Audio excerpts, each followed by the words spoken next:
मैं राणा राम भाटिया स्वागत करता हूं आप सभी का स्टडी राणा यूट्यूब चैनल पर। साथियों, हमने पिछली क्लासों में सिंधु घाटी सभ्यता के बारे में जानकारी प्राप्त की थी। आज हम एक नया टॉपिक लेंगे जिनका नाम है जिसे वैदिक सभ्यता के नाम से जानते हैं। तो साथियों, वैदिक सभ्यता के बारे में जानते हैं।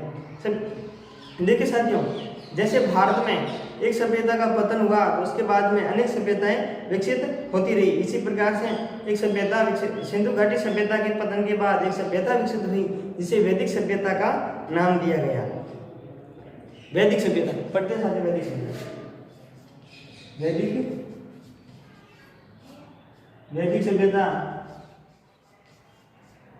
इसके समय की बात करें साथियों, वैदिक सभ्यता के समय की बात करें तो इसका समय है साथियों 1500 ईसा पूर्व से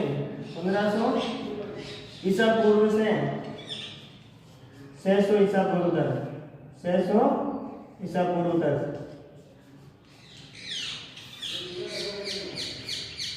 और साथियों, ये सभ्यता जो थी, इस सभ्यता में निवास करने वाले लोग जो थे उन लोगों के क्या जाता था, निवास करने वाले जो लोग थे उन्हें क्या कहा जाता था, आर्य। और आर्य का शाब्दिक अर्थ होता है साथियों, इसका शाब्दिक अर्थ होता है, शाब्दिक अर्थ है कुलीन, अभिजात,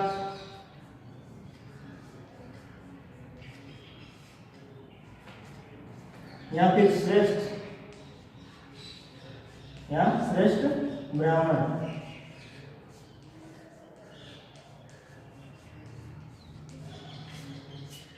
इसके अलावा साथियों, ये सभ्यता जो है, इस सभ्यता को इसका समय, पूरी सभ्यता का तो समय है 1500 ईसा पूर्व से 600 ईसा पूर्व तक। और इस सभ्यता को 2 भागों में बांटा गया है। इस सभ्यता को भी कितने भागों में, 2 भागों में विभक्त किया गया है, 2 भागों में, जिसे कहते हैं साथियों, पहला है जो उसे ऋग्वैदिक काल में विभक्त किया गया है। क्या? ऋग्वैदिक काल,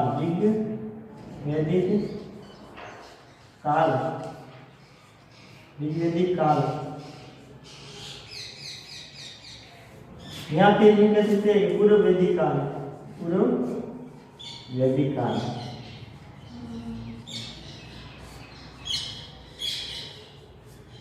इसका समय जो निर्धारित किया गया साथियों वह है 1500 ईसा पूर्व से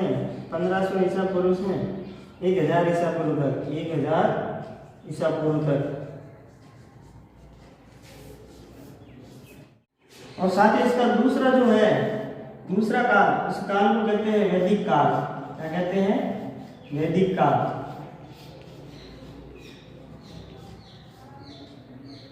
इसका समय की बात करें साथियों तो समय है 1000 ईसा पूर्व से 600 ईसा पूर्व तक। अब बात करते हैं कि इस सभ्यता का जो नाम है वह वैदिक सभ्यता क्यों पड़ा। इस सभ्यता का जो नाम है वह वैदिक सभ्यता क्यों पड़ा। तो साथियों, इस सभ्यता में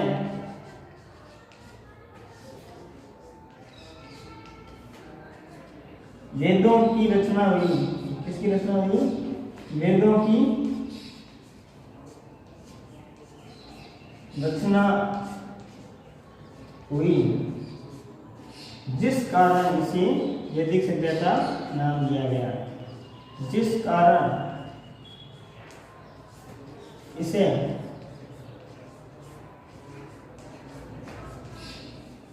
वैदिक सभ्यता नाम दिया गया। वैदिक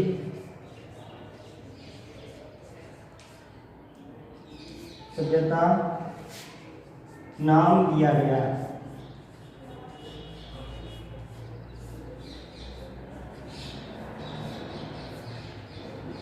इसमें वेदों की रचना हुई इसलिए इसका नाम क्या, वेदों के आधार पर इसका नाम रखा वैदिक सभ्यता। अब बात करते हैं कि जो इस सभ्यता में निवास करने वाले जो लोग थे उन लोगों को आर्य कहा जाता था। तो वो कहाँ से आए थे, यानी कि भौगोलिक स्थिति के बारे में बात करते हैं तो साथियों देखिए, एक विद्वान है, विद्वान के अनुसार एक विद्वान है जिनका नाम है मैक्स मूलर। नाम सुना होगा साथियों, मैक्स मूलर। मैक्स मुलर क्या कहते हैं? देखिए साथियों, ये मैक्स मुलर कहते हैं कि ये आर्य लोग जो थे, आर्य कहाँ से आए? आर्य मध्य एशिया से आए, मध्य एशिया, आर्य मध्य एशिया से आए।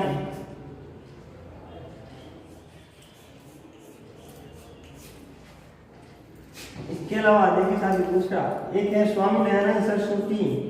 कौन है? स्वामी दयानंद सरस्वती, दयानंद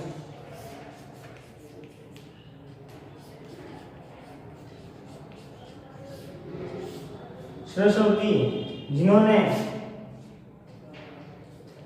क्या कहा? आर्य कहाँ से आए? ये बताते हैं कि आर्य जो है तिब्बत से आए। कहाँ से आए? तिब्बत से। आर्य तिब्बत से आए। इसके अलावा एक और है, साथी नाम सुना होगा, बाल गंगाधर तिलक।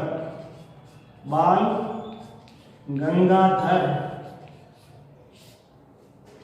तिलक। ये क्या मानते हैं आर्य के बारे में? क्या कहते हैं? देखिए कि आर्य लोग जो है उत्तरी ध्रुव से आए। आर्य उत्तरी ध्रुव से आए।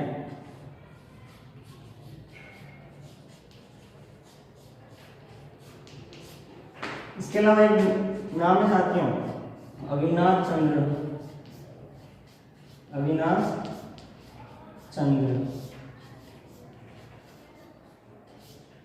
ये क्या बताते हैं कि आर्य जो है सप्त सैंधव प्रदेश के थे। कहाँ के थे? सप्त सैंधव,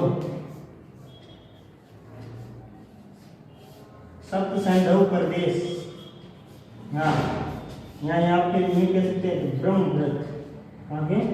ब्रह्मव्रत, ब्रह्मव्रत प्रदेश। एक नाम सुना होगा साथ में, गंगानाथ झा। क्या नाम? गंगानाथ झा, गंगानाथ झा। ये कहते हैं कि ये थे जो ब्रह्म ऋषि, ब्रह्म ऋषि या फिर ब्रह्म ऋषि, ब्रह्म ऋषि के रहने वाले थे। तो साथियों हमने देखा कि ये जो है विद्वान, ये विद्वान क्या कहते हैं आर्यों के बारे में? तो देखिए मैक्स मुलर क्या कहते हैं? मैक्स मुलर जो है, मैक्स मुलर कहते हैं कि आर्य जो लोग थे, आर्य जो लोग थे वो कहाँ से आए? तो मध्य एशिया से आए, यानी कि भारत के रहने वाले नहीं थे, ये मध्य एशिया से आए। और स्वामी दयानंद सरस्वती क्या कहते हैं? ये कहते हैं कि आर्य जो लोग थे वो कहाँ से आए? तिब्बत से आए। आर्य जो थे वह तिब्बत से आए। इसके अलावा बाल गंगाधर तिलक, बाल गंगाधर तिलक क्या कहते हैं कि आर्य जो है वो कहाँ से आए? उत्तरी ध्रुव से आए, यानी कि उत्तरी ध्रुव से आए। इसके बाद बात करते हैं अविनाश चंद्र की। तो ये बताते हैं सप्त सिंधु प्रदेश के रहने वाले थे, यानी कि ब्रह्मव्रत प्रदेश के रहने वाले थे। आर्य बाहर से नहीं आए, आर्य यहीं रहते थे, यानी कि यहीं के लोग थे। और गंगानाथ झा क्या कहते हैं? ये कहते हैं ब्रह्म ऋषि या ब्रह्म ऋषि प्रदेश में रहने वाले लोग थे, यहाँ पर क्षेत्र में रहने वाले लोग थे, यानी कि ये भी बाहर से नहीं आए, ये भी नहीं भारत के लोग थे। तो इसमें देखो साथियों, मैक्स मुलर कहते हैं बाहर से आए, दयानंद सरस्वती कहते हैं तिब्बत से आए, और बाल गंगाधर तिलक कहते हैं उत्तरी ध्रुव से आए। तो इसका मानना है कि इसमें ये जरूर आर्य जो हैं वह भारत के नहीं थे, वह जरूर कहीं न कहीं दूसरी जगह से आए और यहाँ आकर बस गए। और बात करें साथियों, तो इसमें सबसे सर्वमान्य जो मत है वह है मैक्स मुलर का सर्वमान्य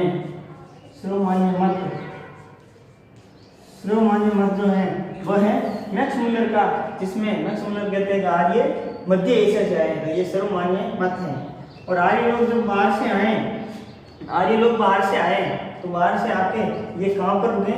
सबसे पहले सप्त सिंधु प्रदेश में आकर अपना निवास करने लगे, फिर धीरे धीरे पूरे भारत में फैल गए। तो सबसे पहले इन्होंने अपना निवास सप्त सिंधु प्रदेश में किया।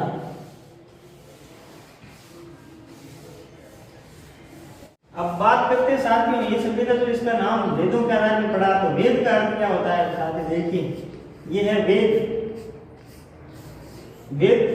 शब्द जो है किस भाषा का है? वेद संस्कृत भाषा का शब्द है। संस्कृत भाषा का शब्द है जो विद धातु से बना है। किस धातु से? विद धातु से मिलकर बना है। विद धातु से बना है। विद धातु से बना है,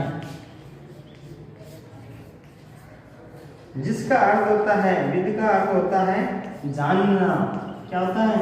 जानना। तो ये कह सकते हैं कि वेदों का अर्थ होता है जानना। वेद शब्द है वो संस्कृत भाषा का शब्द है और ये शब्द जो है किस धातु से बना है?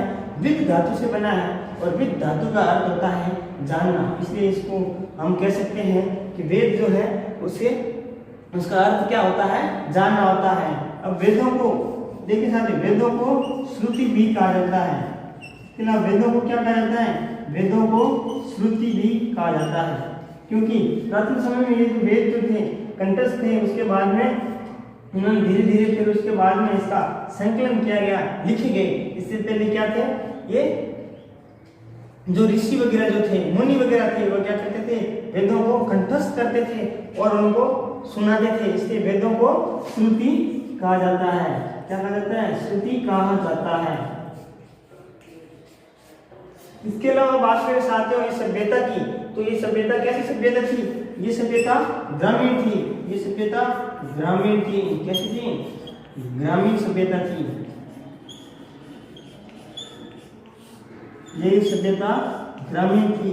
इसके अलावा सिंधु घाटी सभ्यता की हमने बात की थी, तो सिंधु घाटी सभ्यता जो थी वह कैसी थी?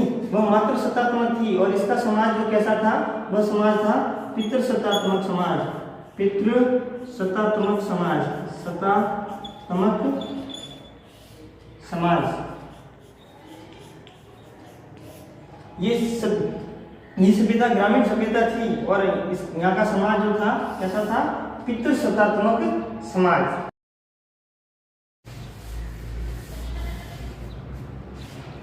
और साथियों, तो इस सभ्यता की भाषा की बात करें तो इस सभ्यता की भाषा जो थी वह कैसी थी? भाषा थी संस्कृत भाषा थी। इस सभ्यता की भाषा संस्कृत थी।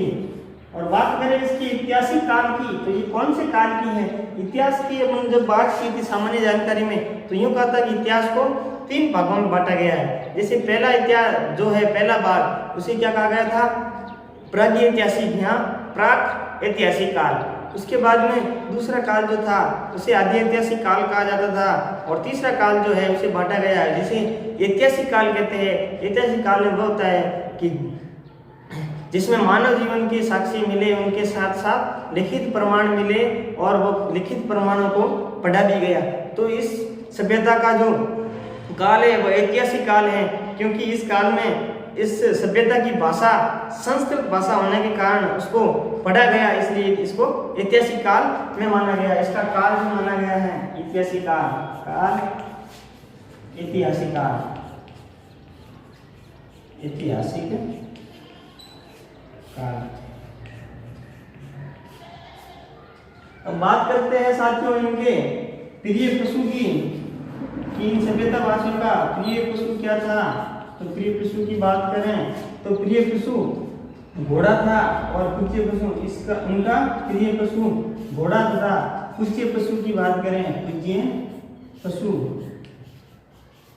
तो पूज्य पशु था साथियों गाय। और गाय को वेदों में क्या कहा गया है? अधन्या या अधेनव, अधन्या, या इसे यूं कहा गया है, ये क्या है? अधेनव, या इसे अधेनव भी कहते हैं। क्या कहते हैं? अधेनव, अधेनव। और इसका अर्थ होता है साथियों न मारने योग्य, न मारने योग्य, न मारने योग्य। अब साथी बात करें इस सभ्यता की, तो ये सभ्यता कैसी थी? ये सभ्यता लोह युगीन सभ्यता थी। कैसी थी? लोह युगीन, यानी कि इस सभ्यता में लोहे का प्रयोग होता है, लोह युगीन सभ्यता। क्योंकि साथियों इसमें जो सिंधु घाटी सभ्यता में हमने बात की थी कि वो तांबे, सोना चांदी तथा टिन से परिचित थे। टिन से क्या थे? वह परिचित थे। तो उन्होंने टिन का प्रयोग किया था। इसमें इन्होंने ये इन चीजों से क्या थे? परिचित थे। लेकिन इन्होंने खोज किसकी की? से परिचित थे। इस सभ्यता में पहली बार लोहे का प्रयोग किया गया। इन्होंने नई चीज कौन सी ली? पहली बार प्रयोग में लिया इन्होंने, पहली बार लोहे को प्रयोग में लिया। इन्होंने लोहे का आविष्कार किया। इसलिए इस लोहे के कारण इस सभ्यता को लोह युगन सभ्यता भी कहा जाता है। जब बात करें सकते लोह युगन के आधार पर सभ्यता को दो भागों में बांटा गया, जो हमने आगे बात की थी, यानी कि ऋग्वेदिक काल, फिर उसके बाद में वैदिक काल। इसके बाद में साथ ही बात करें लोहे की, तो लोहे की जो खोज हुई भारत में, जो सर्वप्रथम प्रमाण मिलते हैं वह मिलते हैं 1062 ईस्वी में। 1062 ईस्वी पूर्व। स्थान का नाम है साथियों अंतरजी खेड़ा। क्या नाम है? अंतरजी खेड़ा। और ये अंतरजी खेड़ा कहाँ पड़ता है? अंतरजी खेड़ा पड़ता है इलाहाबाद, यहाँ से प्रयागराज कहते हैं, इलाहाबाद या फिर प्रयागराज। और ये कहाँ पड़ता है? उत्तर प्रदेश में। साथियों लोहे का जो सर्वप्रथम जो प्रयोग हुआ, तो इसकी खोज हुई 1062 ईसा पूर्व में। और ये कहाँ से हुआ? अंतरजी का खेड़ा, इलाहाबाद, उत्तर प्रदेश में। तो ये कह सकते हैं कि ये अंतरजी खेड़ा जो है उत्तर प्रदेश में पड़ता है। 1062 ईसा पूर्व में इसकी खोज की। साथियों इस सभ्यता का साहित्यिक स्रोत जो है,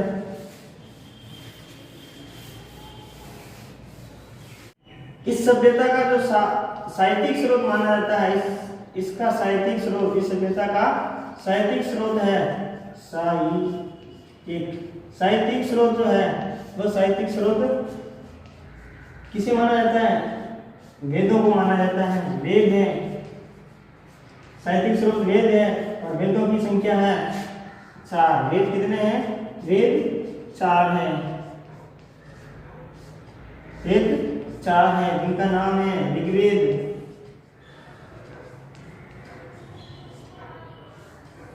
ये सबसे प्राचीनतम वेद है। दूसरा ऋग्वेद के बाद में है साथियों यजुर्वेद।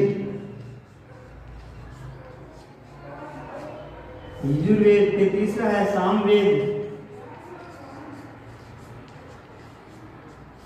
और चौथा जो है अथर्ववेद। अथर्ववेद।